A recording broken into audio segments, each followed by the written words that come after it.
चला नमस्कार मित्रांनो, तुम्हाला या प्रश्नाचं उत्तर अतिशय शॉर्टकट सांगतो. आणि हो मित्रांनो, जर या हे नागपूरमध्ये विचारलेला प्रश्न आहे आणि नागपूरची सिरीज चालू केलेली आहे. व्हिडिओ पूर्ण पाहण्यासाठी आपल्या बायोमध्ये जायचं, डिस्ट्रिक्ट तुम्हाला जिल्हा वाईज सगळं तुम्हाला प्लेलिस्ट बनवलेली आहे. पण हा प्रश्न शॉर्टकट बघा.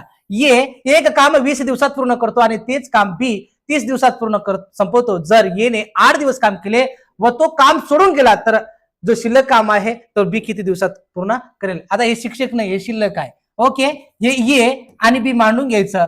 20 आणि त्याच बरोबर 30 मांडून घेतला, याचा लसावी म्हणजे किती 60. 20 त्रिक 60 आणि 3 दोन्ही 60. बाबो लक्षात घ्या, ये ना 8 दिवस केले, 8 लगेच ये ना 8 दिवस केले, 8 त्रिक 24. एकूण काम होते 60, वजा करून टाकायचे 24 बराबर किती 36. आता ये गेला ना, फक्त आता बी ला करायची म्हणजे बी चा प्रमाण मांडला, याच्या निम्मे किती 18. म्हणून बी हा तुमचं उत्तर. पर्याय क्रमांक बी. आणि बी ने केलेलं किंवा 2 न केलेलं काम लक्षात घ्या. आवडलं ना तर बायो मध्ये जा आणि आवडलं तर नक्की फॉलो आणि सबस्क्राईब सोबतच करा. धन्यवाद.